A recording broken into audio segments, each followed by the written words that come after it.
하루하루의 삶이 사람들의 말과 같이 쏜살과 같이 흘러갑니다. 벌써 2025년도 한 해가 저물어 가고 있고요. 마지막 한 달을 남기고 있습니다. 마무리하는 시간이기도 하지만 새로운 한 해를 준비하는 소중한 시간이기도 하죠. 우리가 그 시간에 주님께서 알려주신 이 주기도문 강해의 시간을 갖고 있습니다. 오늘까지 하나님 안에 관련된 3가지의 청원, 기도를 살펴보고 있어요. 그 이름이 거룩히 여김을 받으시오며 나라가 임하옵시며 오늘 말씀하신 당신의 뜻이 하늘에서 이루어진 것 같이 땅에서도 이루어지이다. 하나님을 향한 기도이면서도 이 세상을 살아가고 있는 우리의 소망을 가득 담은 기도이기도 합니다. 하나님이 여전히 거룩하시지만 이 땅에서는 완성되지 못하고 있어요. 위에 계신 하나님의 나라는 여전히 완전하고 흠이 없는 나라고 우리는 그 다스림 안에 살아가고 있지만 하나님의 나라가 완성되지 않는 상황 속에서 우리가 믿음을 갖고 삽니다. 하나님의 모든 계획하심이 아직은 이 땅에서 실현되지 않고 있어요. 하나님의 최종 계획은 하나님의 거룩함이 이 세상에서도 완성되기를, 하나님의 온전한 통치가 이 세상에서도 완성되기를, 하나님의 모든 계획과 뜻하심이 이 세상에서 완성되기를 하나님께서는 지금도 그 뜻을 이 땅에서 이루어 나가고 계시다는 사실이죠. 하나님의 뜻이 있습니다. 하나님의 계획이고 이 세상을 향한 하나님의 구원의 의지가 있어요. 이미 하나님의 계획은 이 성경을 통해서 우리에게 증거되고 있습니다.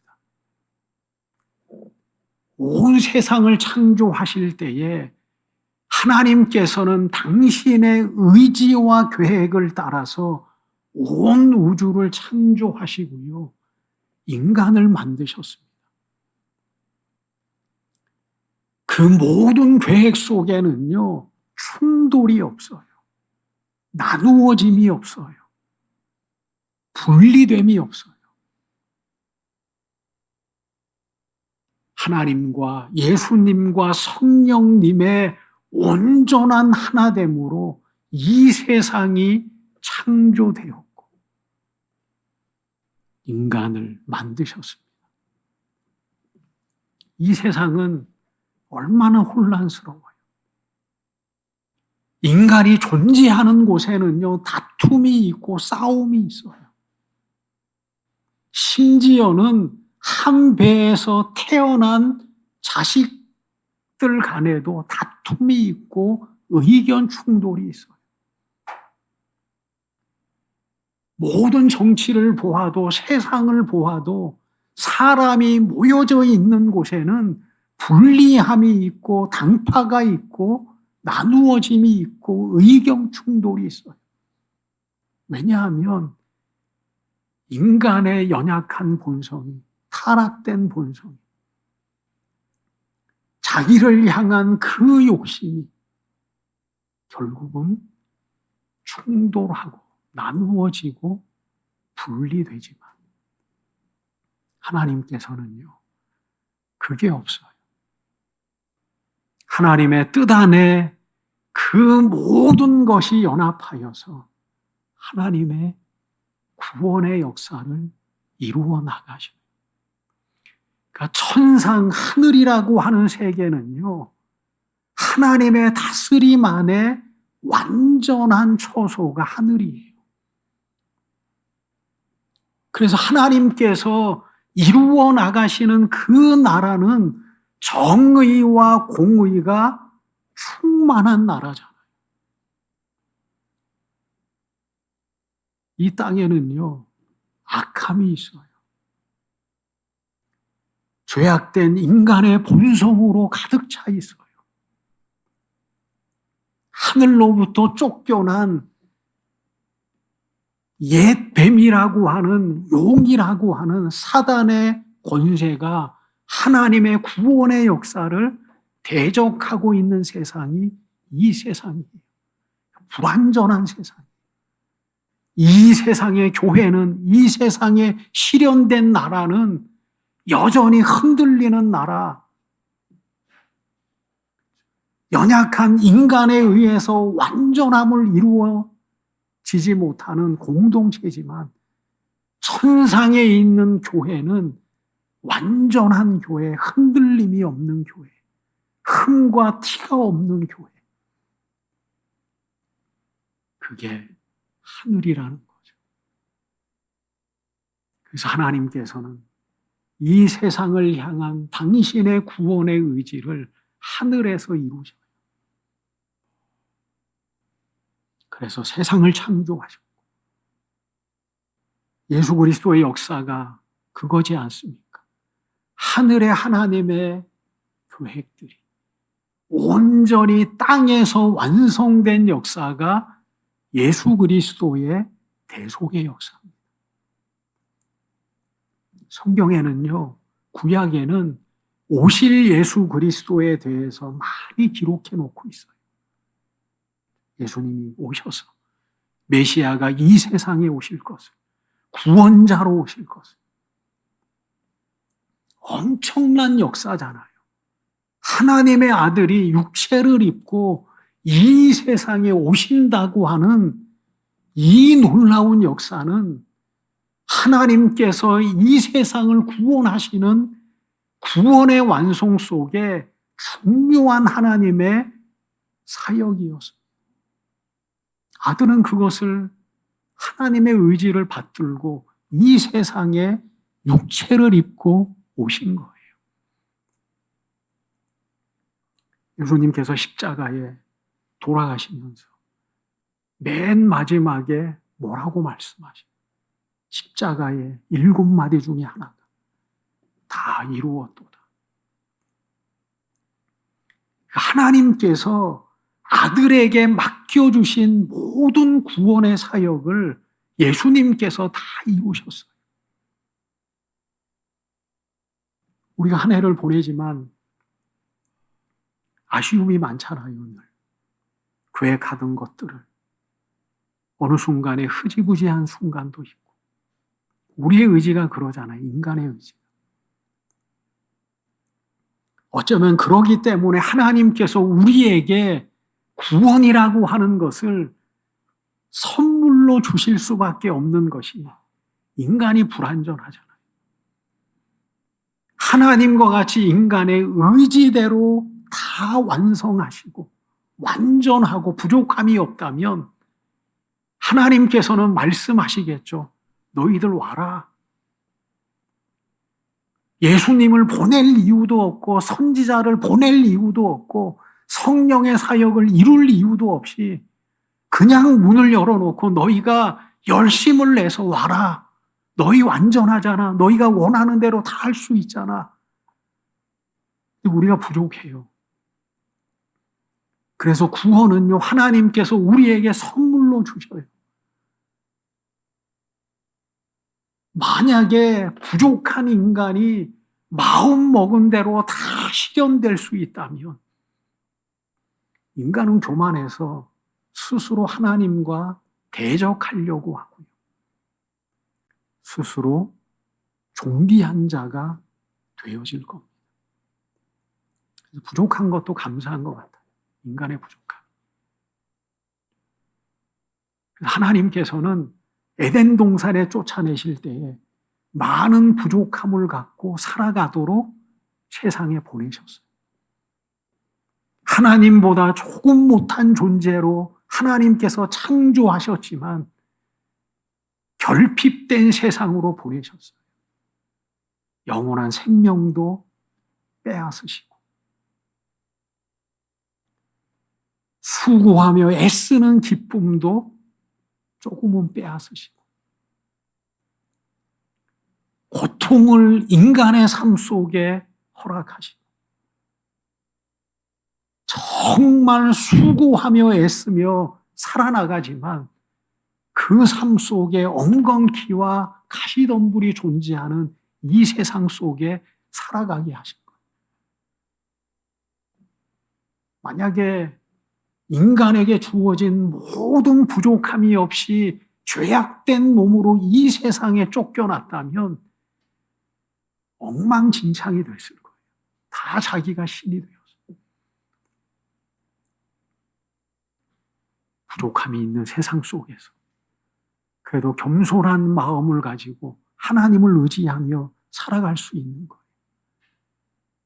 때로는 인간의 노력으로 할 수 없는 한계 속에서 인간은 하나님을 의지하고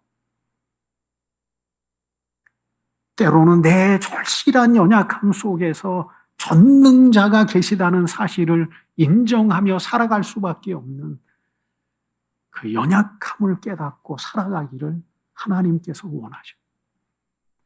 하나님은 우리와 같지 않으시잖아요. 성경엔 하나님에 대해서 뭐라고 말씀하셨어요? 전능으로 표현하셔요. 신실함으로 표현하셔요. 거짓말 하실 수 없는 분으로 표현하셔요. 그래서 하나님은 신이셔요. 하나님이셔요. 우리의 마음은 늘 변하잖아요. 우리는 때로는 좌절하잖아요. 우리는 때로는 포기하고 여러 가지의 상황 속에서 우리의 생각이 변하고 하나님은요, 그런 분이 아니셔요. 계획하신 모든 것들을 이루시는 하나님. 말씀하신 그 모든 것에 신실하신 하나님. 그래서 하나님은 시건하지 않아요.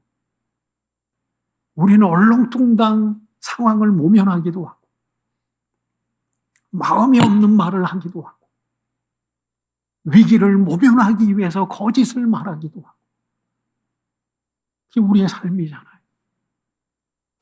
하나님께서는 과거도 아시고 현재도 아시고 미래를 아시는 하나님께서 그러실 이유가 없어요. 시건치 않으시고 얼렁뚱땅 상황을 모면하실 이유가 없으시는 하나님. 그래서 하나님은 거짓이 없으셔요. 진실하신 하나님이죠. 그래서 우리가 성경을 믿고 성경에 기록되어진 하나님의 구원의 경륜, 구원의 섭리를 지금도 믿고 하나님 안에 살아가고 있는 거예요. 계획하신 모든 일들을 하늘에서 완성되어진 모든 하나님의 그 의지와 뜻들이 이 세상에서 완성되기를 기도하라. 그렇게 말씀하고 계십니다. 하나님의 의지는 뭐냐면 하늘에 있는 모든 하나님의 의지와 뜻들이 하늘에만 존재하는 것이 아니라 이 세상 가운데에 완성되기를 원하시는 거예요. 그게 하나님의 뜻입니다. 그래서 성경에는요, 지난 시간에 말씀드린 것처럼 성경에 흐르는 대주제 중 하나가 뭐냐면 하나님의 나라. 하나님의 나라가 임하소서. 오늘 주제인 당신의 뜻이 하늘에서 이루어진 것처럼 땅에서 이루어질 겁니다. 이루어지게 하소서. 하나님의 나라와 연관되어 있어요. 하나님의 모든 구원의 섭리가 속히 이 세상 가운데에 완성되게 하소서.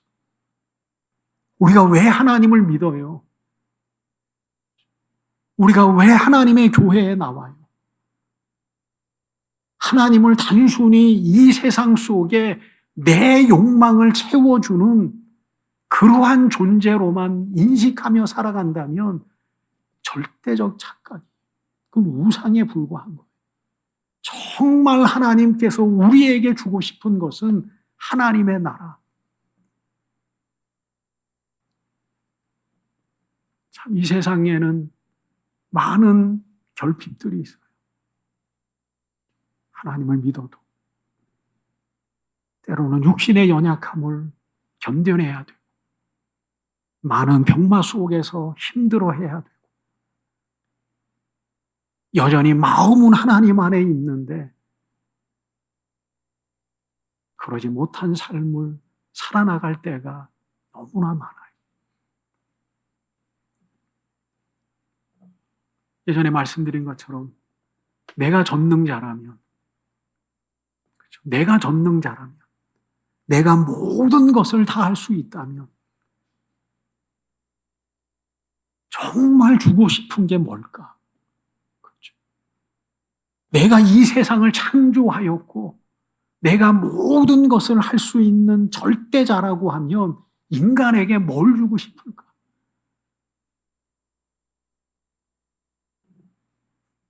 그렇죠? 아프지 않았으면 좋잖아요.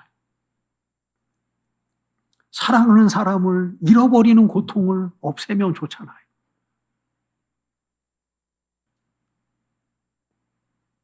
그리고 이 땅의 슬픔을 없애주면 좋잖아요. 내가 하나님이라면. 그러면 모든 것들은 다 해결되는 거예요. 가장 슬픔 중에서 사랑하는 사람을 잃어버리는 슬픔. 죽음이라고 하는 그 허무함 속에서 도저히 만날 수 없는 이별을 맞이할 수밖에 없는 그것이 얼마나 인간의 삶 속에 고통이고 슬픔이겠어요. 원하지 않지만 시간의 흘러감에 의해서 육신이 연약해지고 병들고, 그것이 우리의 삶 속에 고통으로 임하고, 늘 행복하기를 원하지만 때로는 눈물 흘려야 되고 실패를 맛봐야 되고 고통당해야 되는 이 현실을 바꾸고 싶잖아요. 내가 하나님이라. 하나님의 구원의 의지가 그거예요. 하나님께서 이 세상을 향해서 기도하라. 예수님께서 하나님의 나라가 임하기를 기도해라. 이 땅이 하나님의 거룩함이 온전히 완성되기를 기도해라. 하늘에 다 완성되어진 하나님의 그 구원의 의지가 이 땅에서 다 이루어지도록 기도해라. 그게 진짜 하나님께서 이 세상에서 믿음을 갖고 살아가는 사람들을 향해서 주고 싶은 소중한 거예요. 그러면서 우리가 그것을 소망하며 살아가요.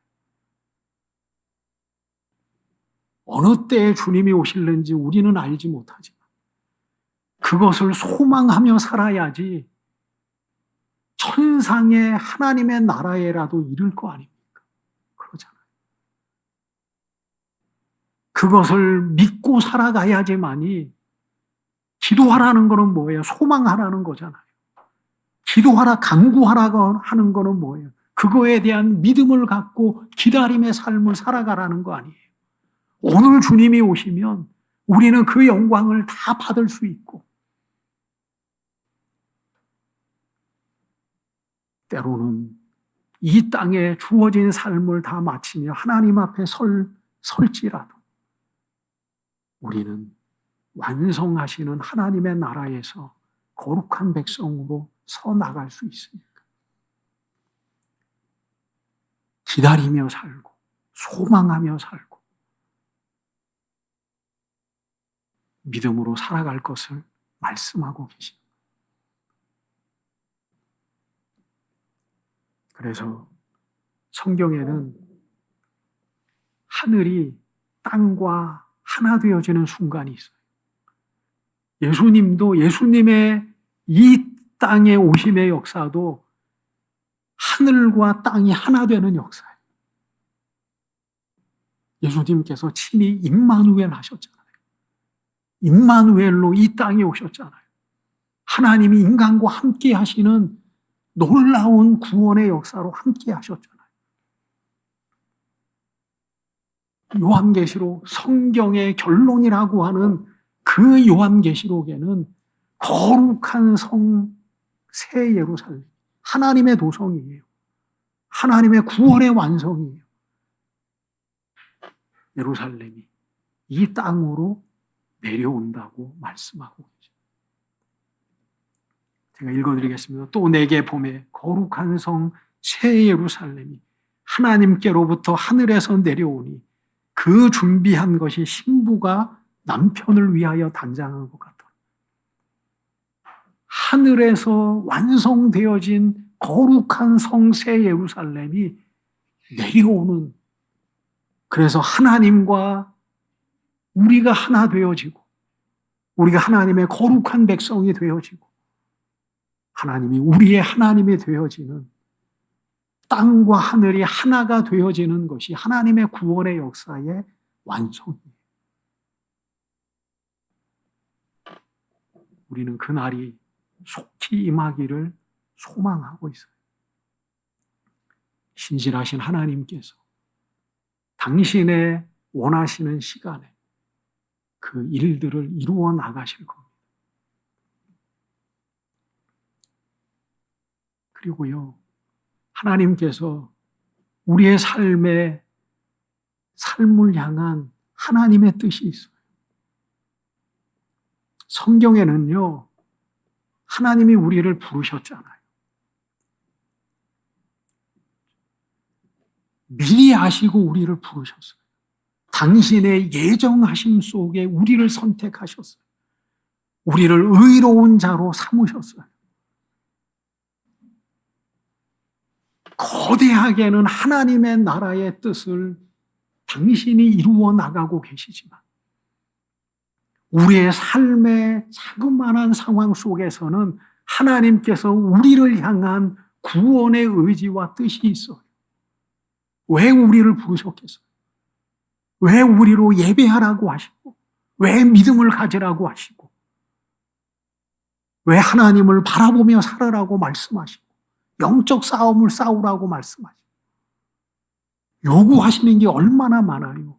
이 세상을 그냥 살아가기도 힘든 세상 속에 하나님을 사랑하고 하나님을 예배하고 하나님을 찬양하고 하나님을 섬기고 하나님의 일들을 감당해 나가고,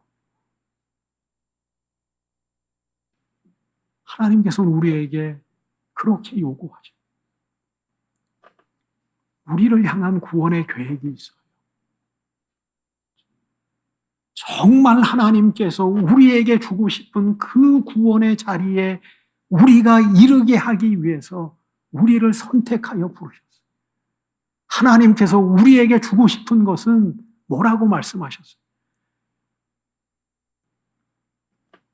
고린도전서 2장 9절에는요.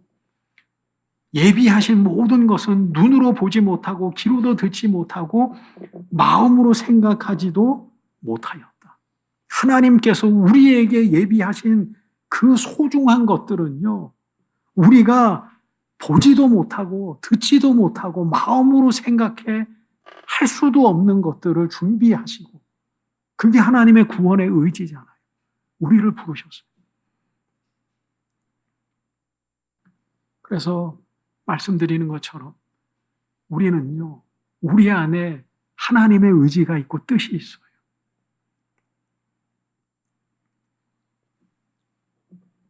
지난번에 말씀드린 것처럼 우리는 운명 안에, 숙명 안에 살아가는 사람이 아닙니다. 무속인들 얘기해 보면 인간은 운명 따라 살아가는 것처럼 보이잖아요. 운명 따라, 숙명이에요. 정해져 있어요. 어느 순간에는 화가 있고 어려운 순간을 지나가고 어느 순간에는 잘 될 것 같고 잘됨을 얘기하고. 하나님의 백성은요, 운명 안에 살아가는 자가 아니에요. 하나님의 뜻 안에 살아가는 존재가 하나님의 백성이에요. 우리 안에 하나님의 의지가 있어요. 구원하시는 하나님의 그 역사가 우리 안에 있고 그 기대와 그 사랑과 그 이끄심이 우리 안에 있어요. 그래서 우리는 운명에 맡겨 사는 자가 아니라 하나님의 뜻 안에 이끌림을 받는 삶이 우리 믿음의 삶이에요. 우리는 그것을 인정하며 하나님 앞에 살아야 돼요. 그래서 신앙은요, 온전한 신앙 안에는 후회함이 없어요. 왜냐하면 나를 향한 하나님의 뜻을 분명하게 알기. 바울과 같은 삶을 살으라고 하면 원망 없이 살 수 있겠어요. 가는 곳마다 때로는 매를 맞기도 하고 죽음의 위기를 벗어나기도 하고. 예수님을 몰랐으면 사도 바울의 삶은 평탄한 삶이에요. 그냥 세상에 존경받고 그 학문 속에 그 당시에 모든 사회의 지도자로 살아갈 수 있는 그 사도 바울이 예수님을 선택하자마자, 부르심을 입자마자 복음의 사도로 온 지방을 돌아다니면서 정말 고통의 삶이었고 결국은 젊은 나이에 목이 잘려서 죽잖아요. 감옥에서도 그 사도 바울의 고백은 뭡니까? 감사와 기쁨. 정말 부르심의 깊은 의미를 아는 존재는 후회하지 않아요. 사도 바울은 아쉬움이 있었을 거예요. 야, 내가 왜 스데반을 죽일 때 그렇게 증인이 되었을까? 하나님이 나를 조금 더 일찍 부르시지. 내가 왜 그렇게 하나님의 뜻을 알지 못하고 그 예수님을 죽이는 믿는 사람들을 잡기 위해서 그렇게 혈안이 되어서 살아갔을까? 후회는 있지만, 그러니까 아쉬움은 있지만 후회는 없었을 거예요. 요셉의 삶을 살아라라면 여러분 살겠어요? 원망 없이 살겠어요? 요셉은요, 노예의 삶을 살아도 후회하지 않았어요. 그래서 하나님의 부르심의 깊은 의미를 아는 존재. 때로는 아쉬움은 있을지 몰라요. 저도 그래요. 옛날에 과거를 보면 아쉬울 때가 있어요.